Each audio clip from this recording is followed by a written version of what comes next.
চিকিৎসা যদি না হয় তাহলে ও মারা যেতে পারে। আর এটা হলো হাজারটা প্রাণীর মধ্যে প্রথম যাকে আমরা এই ভিডিওতে বাঁচাতে চলেছি। দেখা যাক কিভাবে। আমরা হেলিকপ্টার থেকে স্নাইপার দিয়ে জিরাফদের ভ্যাকসিনেট করব। আমরা সব জিরাফদের ভ্যাকসিনেট করে তবেই এখান থেকে যাব। আমরা সিংহদের উদ্ধার করব একটা জু থেকে যেটা প্রায় ধ্বংস হয়ে গেছে। একে অপরের সাথে যুদ্ধ করে মারা যাবার আগেই রাইনোদের আলাদা করব, যেটা এই রাইনোর আয়ু অনেক বছর বাড়িয়ে দেবে। এবং এরকমই আরো অনেক অবিশ্বাস্য রেস্কিউ যার শুরু হচ্ছে একটা সার্জারি দিয়ে যাই সিংহটার জীবন বাঁচাবে। এ হলো ডক্টর অ্যালেক্স। আমরা এখন কি করতে চলেছি? এই সিংহের টুথ ইনফেকশন আছে যেটা ওর জন্য খুব ক্ষতিকারক, তাই জন্য ওর টুথ ক্যানেল করতে হবে ওর প্রাণ বাঁচানোর জন্য। এই সার্জারিতে দাঁতের ইনফেকশন সারিয়ে ওর জীবন বাঁচানোর চেষ্টা করা হবে। ওর ঠোঁটটা একটু ধরবে তুমি এইভাবে। ও মাই গড, দেখো ওর দাঁতের তো খুবই খারাপ অবস্থা। আর যদি এই ইনফেকশনের চিকিৎসা না করা হয় তাহলে আস্তে আস্তে এই ইনফেকশন ওর হার্টের ক্ষতি করে একদম দেবে। ঠিক। আচ্ছা, ও যদি জেগে যায় তাহলে কি হবে? ও আমার আঙুল কামড়ে দিতে পারে। ও, আর আমার আঙুলটাও।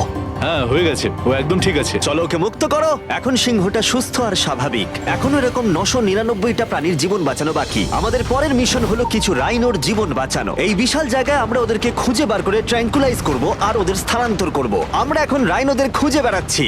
ওদিকে চ্যান্ডলার রয়েছে আকাশে। আমি হেলিকপ্টারে করে চারিদিকে ঘুরে বেড়াচ্ছি। যদি কোনো রাইনো দেখতে পাই তাহলে আমরা তাকে রেস্কিউ করব। এখানে শক্তিশালী রাইনোরা দুর্বল রাইনোদের তাড়িয়ে দেয়, কিন্তু যেহেতু এই এলাকার চারপাশটা বেড়া দিয়ে ঘেরা আছে তাই দুর্বল রাইনোরা এখান থেকে কোথাও যেতে পারে না, আর তার ফলে ওদেরকে মেরে ফেলা হয়। হ্যাঁ, একদমই তাই। তাই প্রথমে আমরা ওদেরকে ঘুম পাড়াবো আর তারপর ওদেরকে এমন একটা জায়গায় নিয়ে যাব যেটা ওদের নিজস্ব জায়গা হবে, যেখানে ওরা বেঁচে থাকার জন্য পর্যাপ্ত খাবার আর জল পাবে। তার ফলে ওরা শক্তিশালী হবে।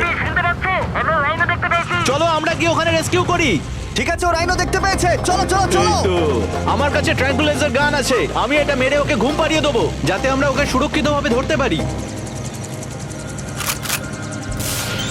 আমরা পেরেছি। চ্যান্ডলার রাইনোকে হিট করেছে। চলো চলো। একটা রাইনো ঘুমিয়ে পড়েছে, পরেরটা দেখি। Chandler, good shot. প্রথমেই আমরা ওর অ্যান্টি পোচিং কলারটা খুলে নেব, আর সেটা এইভাবে হবে। এই কলারটা রাইনোর স্পিড ট্র্যাক করে, আর এর ফলে ও স্থানীয় জায়গাতেই থেকে যায়। যদি হঠাৎ রাইনো খোলামেলা জায়গায় দৌড়তে শুরু করে যখন চারপাশে কোনো প্রাণী নেই, তখন আমরা জানি শিকারীরা ওকে মারার চেষ্টা করতে পারে। আমরা চেষ্টা করব যাতে এই রাইনোদের আয়ু অনেকটাই বেড়ে যায়, কারণ ওদের সংখ্যা খুব একটা বেশি নয় পৃথিবীতে। হ্যাঁ, তোমাকে অনেক ধন্যবাদ, এটাই আমার বলার ছিল। তাহলে এটা হলো একটা মাইক্রোচিপ যেটা আমরা ওর শিঙের ভেতরে ঢুকিয়ে দেব, তারপর সেটা আঠা দিয়ে আটকে দেব। এবার যদি কোনো শিকারী ওকে বেআইনি ভাবে মারার চেষ্টা করে তাহলে কালোবাজারে ওর শিং বিক্রি করার সময় আমরা ট্রেস করে ওদেরকে ধরতেও পারবো। এবার এই রাইনোকে এমন একটা জায়গায় নিয়ে যাওয়া যাক যেখানে বড় রাইনো একে মারতে পারবে না। আমি জানি এটা দেখে বড় অদ্ভুত লাগছে, কিন্তু এটা এই রাইনোর আয়ু অনেকটাই বাড়িয়ে দেবে। চলো ওকে ভেতরে ঢোকাও, এটা তোমার ভালোর জন্যই। ভিতরে ঢোকাও। আমরা এমন একটা সুরক্ষিত জায়গায় এখন রয়েছি যেখানে এই রাইনোকে কেউ তাড়াবে না আর মেরেও দেবে না। ঠিক আছে, আমরা এখন থেকে ওকে হিপো বলে ডাকবো। হিপো? ও তো রাইনো। হ্যাঁ, কিন্তু ওর নাম হিপো। ওকে আমি ডাকবো হিপো দ্য রাইনো। ঠিক আছে। ঠিক আছে, হিপো দ্য রাইনো, তোমার জীবন ভালো কাটুক। আমাদের এখনো অনেক প্রাণীদের জীবন বাঁচাতে হবে। আর অন্যদিকে আমার বন্ধুরা যখন দুটো ছোট রাইনোর জীবন বাঁচালো, তখন এদিকে আমরা নজর দিলাম একটু লম্বা প্রাণীর দিকে, জিরাফস। নাও ভ্যাকসিন। আমরা ওদেরকে ভ্যাকসিন শুট করলাম। দারুণ।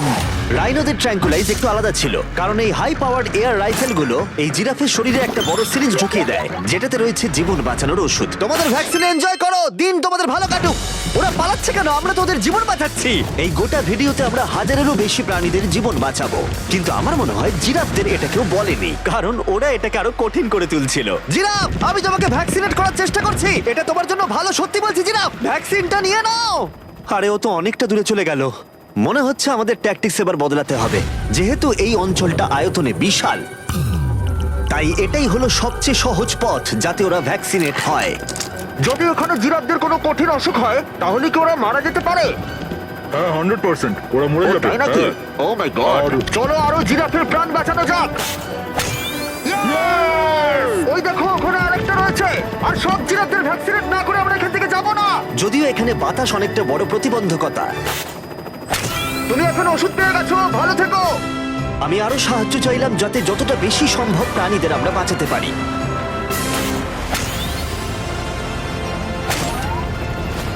আমি 5টা জিরাফ দেখতে পাচ্ছি, ওদের ভ্যাকসিন হয়নি। আর 4টে জিরাফের ভ্যাকসিন বাকি। 3টে জিরাফের বাকি। ইয়ে! শেষের জন একদম সামনে আছে। দেখো, 5 জনকে দেওয়া হয়ে গেল। আমরা ওদেরকে শুট করছি, যদিও আমরা ওদেরকে মারছি না, ওদের জীবন বাঁচাচ্ছি। ঠিক জায়গায় লেগেছে। যখন আমরা ওখান থেকে বেরোলাম তখন প্রায় 70টা জিরাফের ভ্যাকসিনেশন হয়ে গেছে। তার মানে এখন অব্দি 74টা প্রাণীর জীবন বাঁচানো হলো। আমরা দেখতে পাচ্ছিলাম আমাদের প্রচেষ্টা ক্রমশই কঠিন হচ্ছে। হ্যাঁ ওটাই তো, একদম সুস্থ হয়ে গেছে। ভাই, কে জানতো জিরাফদের ভ্যাকসিনেশন করা এতটাই মজাদার হতে চলেছে। কিন্তু এখনো আমাদের প্রচুর প্রাণীদের জীবন বাঁচানো বাকি রয়েছে। তাই আমরা সাউথ আফ্রিকায় কাজ সম্পূর্ণ করে চলে গেলাম ইউক্রেনে, যেখানে যুদ্ধ জুগুলোকে ধ্বংস করে দিয়েছে, যেখান থেকে লায়নদের উদ্ধার করে মেকশিফট শেল্টারে রাখা হয়েছে। কিন্তু যেহেতু এখনো যুদ্ধের আশঙ্কা রয়েছে, আমরা ওদেরকে অন্য জায়গায় উড়িয়ে নিয়ে যাব। তাই আমরা এই বিশাল কার্গো প্লেনটা নিয়ে এসেছি, যাতে আমরা ইউক্রেনের সীমানার বাইরে এই প্রাণীগুলোকে উড়িয়ে নিয়ে যেতে পারি। ওরা এই প্লেনটা দখল করে নিয়েছে, এখানে আর কোনো সিট নেই। 3টে লায়নই এই প্লেনে ফার্স্ট ক্লাস টিকিট পেয়েছে। আর ওয়াইল্ড লাইফ কনজারভেশনিস্ট অ্যান্থনি পেনিস্টনের সাহায্যে আমরা ওদেরকে 7000 মাইল দূরে সাউথ আফ্রিকায় উড়িয়ে নিয়ে গেলাম, এই অভয়ারণ্যে যার নাম লায়ন ওয়াচ, যেখানে লায়নরা প্রায় 14 একর মুক্তাঞ্চলে স্বাধীনভাবে ঘুরে বেড়ায়। ওইখানে একটা বিশাল বড় বাঘ রয়েছে। আর ম্যাচ, ওটা একটা সিংহ। ও আচ্ছা। গেটটা বন্ধ করো। অ্যান্থনি প্রথম লায়নকে মুক্ত করবার পরে বাকি দুটো লায়নকে মুক্ত করতে হবে ম্যাচকে। কি আমাকেও এটা করতে হবে? হ্যাঁ, তুমি রেডি?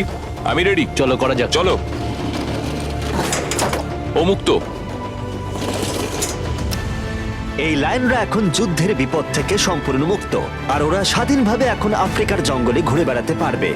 এর পাশাপাশি সমস্ত প্রাণীদের জীবন বাঁচানোটাই গুরুত্বপূর্ণ। এই ভিডিওটা সম্পূর্ণ হবে না যদি না আমরা 100টা কুকুরের জীবন বাঁচাতে পারি। বেশিরভাগ ডগ শেল্টারগুলোই প্রায় ভর্তি, আর যদি এখানে ওরা দীর্ঘ সময় ধরে নিজস্ব বাড়ি না পায়, তাহলে ওরা জায়গার অভাবে একে অপরকে মেরে ফেলতেও পারে। প্রতি 5 মিনিট অন্তর একটা করে কুকুর এই অ্যানিমাল শেল্টারগুলোর মধ্যে মারা যায়। তাই এখনই আমরা 100টা কুকুরের অ্যাডাপ্টেশনের ব্যবস্থা করব। কেমন আছো বলো? হ্যাঁ ভালো আছি। ও হেই, তোমাকে আমার পছন্দ হয়েছে। তাহলে তুমি কুকুর নেবে?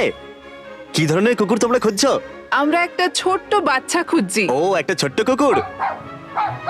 দেখো ও তোমার কাছে আসতে চাইছে। পছন্দ হয়েছে? আ, পাপ্পিকে হাই করো। তাহলে একে তোমরা অ্যাডাপ্ট করছো? হ্যাঁ। তুমি এই কুকুরটার সাথে রোজ খেলবে তো? হ্যাঁ। আর ওকে খুব ভালোবাসবে? কথা দাও। ঠিক আছে, একটা হলো, আরো 99টা বাকি রয়েছে। আসলে তোমরা হয়তো জানো না, কিন্তু একটা কুকুরের স্বাস্থ্যের যত্ন নেওয়াতে অনেকটাই টাকার প্রয়োজন পড়ে, আর দুর্ভাগ্যবশত কিছু মানুষ সেটা অ্যাফোর্ড করতে পারে না। ওকে ভালো লেগেছে। হাই। আর সেই জন্যই আমি একটা গুড নিউজ ওদেরকে শোনাতে চাই। এখানকার প্রত্যেকটা কুকুরের মতোই এর মেডিকেলের খরচ আর এর অ্যাডপশনের ফি তোমাদের দিতে হবে না। ও ওয়াও। হ্যাঁ, তোমরা একে সম্পূর্ণ বিনামূল্যে বাড়ি নিয়ে যেতে পারো। ও মাই গড। Thank you. কোনো থ্যাংক ব্যাপার ইউ। নয়। এটা দেখতে সত্যিই খুব দারুণ লাগে যে অনেক কুকুর তাদের নিজেদের বাড়ি খুঁজে পাচ্ছে। তুমি এদেরকে কি করে না বলবে বলো তো? কিউট। কতদিন ধরে কুকুর খুঁজছো? 3 থেকে 4 মাস হলো। ও একদম ঠিক আছে। ও সত্যি খুব সুন্দর। তোমরা একে বাড়িতে নিয়ে যাবে? হ্যাঁ। আমি এটাই শুনতে চাইছিলাম। ব্রিয়ানাকে অ্যাডপ্ট করা হয়েছে। তোমরা দুজন ওর খেয়াল রাখবে তো? হ্যাঁ। আরো অনেক কুকুর নিজের বাড়ি খুঁজে পাচ্ছিল, কিন্তু বাচ্চা কুকুরদেরই বেশিরভাগ মানুষ অ্যাডপ্ট করছিল। তার ফলে বয়স্ক কুকুররা অবহেলিতই থাকছিল। যেমন ব্লু, এই কুকুরটার বয়স 10 বছর। এখনো সে একজন ভালো মালিকের অপেক্ষায় রয়েছে। আমরা একটু বয়স্ক কোনো কুকুর ও, খুঁজছি, কি কারণ cute! আমরা খুব এনার্জেটিক কাউকে চাইছি না। তোমরা ব্লুকে দেখতে পারো। কেমন লাগছে? হাই। আমার ওকে কেমন খুব আছো পছন্দ তুমি? হয়েছে। ও কিভাবে তাকাচ্ছে দেখো। ও তো কিউট। ও তোমাদের সাথে খুব ভালো থাকবে। Thank you so much. কিন্তু আমাদের কাজ এখনো শেষ হয়নি। যত দিন যেতে লাগলো আমরা দেখতে পাচ্ছিলাম প্রচুর কুকুর তাদের ভালোবাসার বাড়ি খুঁজে পাচ্ছিল। ওকে তোমরা নিচ্ছ? হ্যাঁ নিচ্ছি। দারুণ ব্যাপার। আর খুব তাড়াতাড়ি আমরা 100 জন কুকুরের জীবন সুরক্ষিত করলাম। প্রত্যেকটা পরিবার প্রতিশ্রুতি দিয়েছে যে ওদেরকে একটা সুন্দর জীবন উপহার দেবে। এরপরে আমরা এক্সোটিক মিনিয়েচার হর্সদের জীবন সুরক্ষিত করলাম, কারণ এই সমস্ত ছোট ঘোড়াদের নিলামে বিক্রি করা হয় এদের মাংস খাবার জন্য। আর আমি দুঃখিত, কিন্তু এই সমস্ত মিষ্টি প্রাণীদের আর আমি এভাবে মরতে দেব না, তাই আমি এদেরকে কিনে নিয়েছি। আর আমরা এই প্রত্যেকটা ঘোড়াকে ওদের বাড়ি খুঁজে দেব। ও এক্সকিউজ মি, সব ঘোড়াগুলো এখানে রয়েছে। ও তোমার ও, ভালো একে লাগছে? ভালো লেগেছে। তোমাদের আরো ঘোড়া চাই? না, আমার কাছে বাড়িতে একটা আছে। তার মানে তোমরা ঘোড়া অ্যাডাপ্ট করছো এর জন্য? একদমই তাই। ও তাই নাকি? যাতে ও বড় হয়ে ঘোড়ায় চাপতে পারে। ও তোমার পছন্দ হয়েছে? খুব ভালো। একে কারোর অপছন্দ কি করে হতে পারে? আমি চাই এবার ঘোড়াগুলো নিজেরাই ডিসিশন নিক যে ওরা গাড়িতে উঠবে কিনা। দেখি একটু চেষ্টা করি। আমি তোমাদের 10,000 করে দেবো যদি তোমরা গাড়িতে ওঠো। ও এটা দেখো, ওদের দেখো। এটা দেখো, এটা কাজ করেছে। তোমরা এখানে একজনকে অ্যাডপ্ট করতে এসেছিলে আর এখন দুজনকে নিয়ে যাচ্ছ। একে পটেটো চিপসের মতো দেখতে। এদের খাওয়া যাবে না। ঠিক বলেছো। আসলে আমি আরেকটাকে বাড়ি নিয়ে যেতে চাই না, কিন্তু তাও আমি না বলবো না। তাহলে কি তোমাদের আরেকটা লাগবে? আসলে 2 সপ্তাহ আগে এরা প্রায় বলি হতে যাচ্ছিল আর এখন ওরা ভালোবাসার বাড়ি খুঁজে পেয়েছে। এদেরকে তোমাদের পছন্দ হয়েছে তো? হ্যাঁ। ও দেখো এটা কত সুন্দর। চলো। এটাই এই ভিডিওর উদ্দেশ্য। আর আমাদের শেষ 3টে ঘোড়া অ্যাডপ্ট হয়ে যাওয়ার পরে কি মিষ্টি ঘোড়াটা, তাই না? হ্যাঁ। আমরা 4টে গাধাকে ওদের বাড়ি খুঁজে দিলাম যেখানে ওরা একসাথে থাকবে।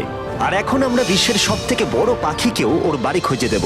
এখন আমরা আছি মায়ার অ্যানিমাল স্যাংচুয়ারিতে। আর আমার মনে হয় এটা ভাবতে খুব অবাক লাগবে, কারণ ও ফান্ড তৈরি করে একটা 24/7 টুইচ লাইভ স্ট্রিমের মধ্য দিয়ে, যেখানে তোমরা প্রাণীদের প্রয়োজনীয় জিনিসের জন্য ডোনেট করতে পারো। আর এই লাইভ স্ট্রিমে ডোনেট করা টাকা দিয়ে অনেক পশু পাখিদের যত্ন নেওয়া হয় আর এই বিশাল স্যাংচুয়ারির দেখভাল করা হয়, যেখানে প্রচুর বন্য প্রাণী আছে যাদের দেখভাল করার জন্য মায়া নিজের গোটা জীবনটাই উৎসর্গ করেছে। এসো, তোমরা ভেতরে এসো।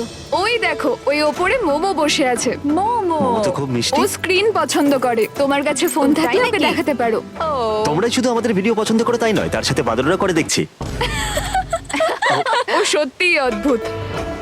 এ হলো উইনি দা মু। এই স্যাংচুরির ফান্ড জোগাড় করতে, যেটা হলো একটা নন প্রফিট অর্গানাইজেশন, উইনি দা মু 24/7 লাইভ স্ট্রিমে সর্বদা থাকে। আর তোমরা যদি ডোনেট করো যেমনটা আমি করলাম, তাহলে এরা ওর ভালো যত্ন নেবে আর ও ভালো ভালো খাবারও পাবে। এটা খুবই ভালো যে ও একটা দারুণ উপায় পেয়েছে এই স্যাংচুরিকে দেখভাল করার জন্য। এটা কিন্তু সত্যি দারুণ। হ্যাঁ, সত্যিই দারুণ। এবার আমাদের এখানে আসার কারণটা বলি। স্টম্পি নামের এমু, কি খবর? কেমন আছো স্টম্পি? স্টম্পি এখানে গরু, ঘোড়া আর ডঙ্কিদের সাথে থাকে। আসলে আমি তোমাদেরকে বলে রাখি, স্টম্পি বিশ্বাস করে ও নিজে একজন ঘোড়া, যেটা আসলে ভালো নয়, কারণ ও ঘোড়াদের খাবার খাচ্ছে। যে কারণে আমি আর লোজ মায়ের সাথে পার্টনারশিপ করে একটা এমুর স্যাংচুয়ারি তৈরি করব। এটা এখনো তৈরি হয়নি, কিন্তু তৈরি হয়ে গেলে দারুণ লাগবে। এর সাথে লোজকে আমি একটা বড় ধন্যবাদ জানাতে চাই, যার জন্য এই প্রজেক্টটা সম্ভব হয়েছে। লোজ এই কাজটা করতে শুরু করেছে বন্যায় এই এলাকাটা ক্ষতিগ্রস্ত হবার পর থেকে। আর এই বছর লোজের 10 মিলিয়ন স্কোয়ার ফিট জুড়ে কাজের একটা অংশ হলো এই স্যাংচুয়ারির অবস্থার উন্নতি ঘটানো। আমরা স্টম্পিকে কিভাবে আরো সাহায্য করব? আগে আমরা এখানটা বেড়া দিয়ে ঘিরে দেবো। আমি এর আগে কখনো বেড়া তৈরি করিনি। ঠিক আছে, প্রথমে বেড়াটাকে সোজা করতে হবে। মায়া, তুমি কি করে এত সহজে কাটছো? মায়া, তোমার সামনে আমাকে দুর্বল লাগছে। যখন এখানে কোনো প্রয়োজন পড়ে লোজ সাহায্য করতে এগিয়ে আসে, এমনকি স্টম্পির জন্য বেড়া তৈরি করতে হলে। আমরা এখানে গাছটা পুঁতবো, একটা গর্ত করো। হ্যাঁ, Yes, ma'am. এখানে। তোমাকে একটা অবলং শেপ বানাতে হবে আর একটা প্রশ্ন, এই অবলংটা আসলে কি? হট ডগের মতো। ঠিক আছে, আমি বুঝতে পেরে একদম। গেছি। ভালো করে খোঁড়ো, এটা হচ্ছে না। এই তো খুব ভালো। ভালো করে মাটি বার করো, তারপর এটা পুঁততে হবে এইভাবে। আর যদি তোমরা জানতে চাও লোজ কিভাবে তার সাহায্যের হাত বাড়িয়ে দেয়, তাহলে ডেসক্রিপশনের লিংকে ক্লিক করো অথবা এখানকার ওয়েবসাইটে যাও, আর সেটা এক্ষুনি। এবার আমরা দেখবো স্টম্পির জন্য নতুন বাড়ি কেমন হতে পারে, আর ওর সাথে ওর নতুন গার্লফ্রেন্ডেরও পরিচয় করে দিই। তুমি এখন মুক্ত। তোমার নতুন বাড়ি তোমার কেমন লাগছে বলো স্টম্পি? আমি শুনেছি তোমার গাছ ভালো লাগে, তাই আমরা বেড়ার চারপাশে প্রচুর গাছ রেখেছি। হাই, তোমার কেমন লাগছে? ও ঠিক আছে, তার মানে ভালো লেগেছে। আমরা তোমার জন্য এমন একটা বাড়ি তৈরি করেছি যেখানে ঘোড়ার বিপদ শুধু নেই তাই নয়, তোমার জন্য একজন বন্ধু আছে। এই জায়গায় অনায়াসে থাকতে পারবে 2টো এমো। ওর নাম দিতে পারি? হ্যাঁ। তুমি না এভাবে না, বললে ঠিক কেন? আছে, তুমি নাম দিতেই পারো। আমরা এই এমোর নাম দিতে পারি নোলানের মা। হ্যাঁ, সত্যি। হ্যাঁ ঠিক আছে, ওকে বার করো। এই নামটা ওর ভালো লাগবে। এর মানেটা কি? হ্যাঁ, এটা মানে হলো নোলানের মা। হাই। হাই নোলানের মা। ঠিক আছে, ও এখন মুক্ত। Yay! Yes! কিন্তু শেষ করার আগে আমরা এখন রয়েছি উলফ স্যাংচুয়ারিতে, যেটা মায়া তৈরি করতে চায়। তোমার চোখের কাপড় খুলে ফেলো। আর উলফ স্যাংচুয়ারি গড়ে তুলতে আমরা এখন তোমাকে দিতে চাই $50,000 ডোনেশন, যাতে তোমাদের কাজটা আরো সহজ হয়। এই বছরের শুরুতে মায়ার অ্যানিমাল স্যাংচুয়ারি টেক্সাসের বন্যায় অনেকটাই ক্ষতিগ্রস্ত হয়েছিল, আর সত্যিই এটার পুনর্গঠনের দরকার ছিল। কিন্তু লোজকে ধন্যবাদ, মায়া এখন সহজেই তার উলফ স্যাংচুয়ারি গড়ে তুলতে পারবে। এটা সত্যিই দারুণ। Thank you so much. এরপরে আমরা দুজন সি লায়ন্সের জীবন বাঁচাবো, যার শুরু হবে রকিকে দিয়ে, দুর্ভাগ্যজনকভাবে যার মাথায় বুলেট লেগেছিল। এই ভিডিওটা অ্যানিম্যাল সেভিং নিয়ে, আর আমরা রকির সমস্ত খরচের দায়িত্ব নিচ্ছি। Thank you so much. Surgery হবার পর সুস্থ হতে ওর একটু সময় লেগেছিল। এদিকে গার্ট্রিউড, ও হ্যালো। আমাদের অন্য সি লায়ন, যে মুক্ত হবার অপেক্ষায় ছিল, যে এর আগে একটা নেটে আটকে পড়ে ভয়ঙ্করভাবে আহত হয়েছিল এবং মরতে বসেছিল। চলো গাট্রিউডকে মুক্ত করি। রেডি? রেডি। ঠিক আছে, 3, 2, 1, গো। ও ওকে দেখো, ও কত ও খুশি। কি আনন্দিত, দেখো একবার। ও সমুদ্রের আওয়াজ শুনতে পাচ্ছে। ওকে দেখো, দেখো চলে যাচ্ছে। ও সমুদ্রের দিকে চলে যাচ্ছে। দারুণ! তুমি মুক্ত। তুমি মুক্ত গাট্রিউড। ইয়ে, দারুণ। এখনো পর্যন্ত 800 প্রাণীদের জীবন বাঁচানো বাকি, তাই এবার আমাদের দ্রুত কাজ করতে হবে। এবার আমরা অ্যামাজন রেন ফরেস্টে কাজ করলাম, যেখানে আমরা মিঙ্গালজ অ্যান্ড স্যাংচুয়ারিতে 200 জনেরও বেশি প্রাণীকে আমরা বন্য জীবন ফিরিয়ে দিলাম। এখন আমাদের কাছে আছে একটা অ্যান্টিটার। সত্যি বলতে এখানে আমরা এরকম লুপ্তপ্রায় প্রাণীগুলোকে পাই। ও মাই গড, ও খুব ছোট্ট আর মিষ্টি। ওপরে ওঠে আস্তে আস্তে। বাই। এই প্রাণীরা ও উঠছে। হয়তো বেঁচেই থাকতো না যদি না আমাদের কাছে মিঙ্গার মতো পুনর্বাসনের জন্য স্যাংচুয়ারি থাকতো। তাহলে আমরা এখন এই টর্টয়েসটাকে ওর আসল জায়গায় ফিরিয়ে দিতে এসেছি। আর ওদেরকে মুক্ত করা হলো। কিন্তু আমাদের কাজ এখনো শেষ হয়নি, কারণ ইউএসএ তে ফিরে এসে আমরা আরো 100 জন প্রাণীর জীবন বাঁচালাম। যেমন এখানে রয়েছে wild life critter circle of life, যেখানে 47 জন আহত এবং অসহায় প্রাণীদের চিকিৎসা করালাম, যার মধ্যে রয়েছে ব্ল্যাক উলফ, যার নাম হলো ড্রেকো। ওকে লুসিয়ানায় গুলি করা হয়েছিল। যখন ও এখানে এলো তখন দাঁড়াতেও পারছিল না, আর এখন ওকে এইভাবে দেখে আমি খুব খুশি।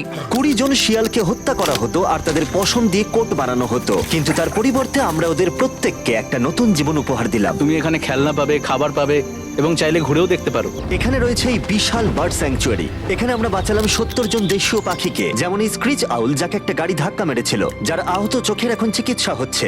আমরা চেষ্টা করেছি যে ও যেন একটা চোখে খুব ভালোভাবে দেখতে পায়। আর সৌভাগ্যবশত প্যাঁচারা শুধুমাত্র হ্যাঁ, একটা একদম। চোখ দিয়েও সার্ভাইভ করতে পারে। আমরা 42 জন আহত এবং অবহেলিত হোয়াইট টেল ডিয়ারেরও চিকিৎসা করালাম, চলো হরিণ। যার মধ্যে এই ডিয়ার সুস্থ হয়ে উঠে আবার হাঁটতে ও খাবার খেতে শুরু করলো। জর্জিয়াতে আমরা 85 জন প্রাণীর জীবন বাঁচালাম। এই মিসিসিপি কাইট পুনরায় উঠতে সক্ষম হলো। আর নিউ ইয়র্কের টার্টল রেস্কিউ করে আমরা আলাদা আলাদা 48 জন টার্টলকে বাঁচালাম, যার মধ্যে একে আমরা সুস্থ করে আগের স্বাভাবিক জীবনে ফিরিয়ে দিলাম, যেটা হলো skate park. Wildlife critter circle of লাইফে এই ক্যাঙ্গারু, যার নাম হলো বৌডি, সে তার মাকে হারিয়েছে, তাই তার কিছু জিনিস প্রয়োজন ছিল যা তার মায়ের অভাব মেটাতে পারে। এই বোতলটা এমন ভাবে বানানো হয়েছে যাতে ও মায়ের স্পর্শ অনুভব করতে পারে। আমরা পাউচগুলো এমন ভাবে বানাই যাতে ওরা সুরক্ষিত অনুভব করে, আর এইভাবেই দেখাশোনা করা হয়। এর পাশাপাশি ওয়ার্ডল অন ইনে একটা ডাক, যার নাম মার্জারি, সে তার ঠোঁট হারিয়েছিল একটা টার্টেলের আঘাতে। আর আমরা ওকে ডক্টর চেস্টারের কাছে নিয়ে গেলাম। সে চিকিৎসা না করলে ও কখনোই সুস্থ হতে পারতো না। এছাড়া আমরা অন্য 46 জন পাখিকেও সাহায্য করলাম। এই সমস্ত স্পেশালাইজড মেডিকেল ট্রিটমেন্টস আর রিহ্যাবিলিটেশন টেকনিকের জন্য ওকে দেখো। অনেক টাকার প্রয়োজন ছিল, তাই আমরা গোটা দেশ জুড়ে 4টে আলাদা অর্গানাইজেশনকে সাহায্য করলাম, যাদের সর্বমোট 212 জন প্রাণীর সাহায্যের জন্য অর্থের প্রয়োজন ছিল।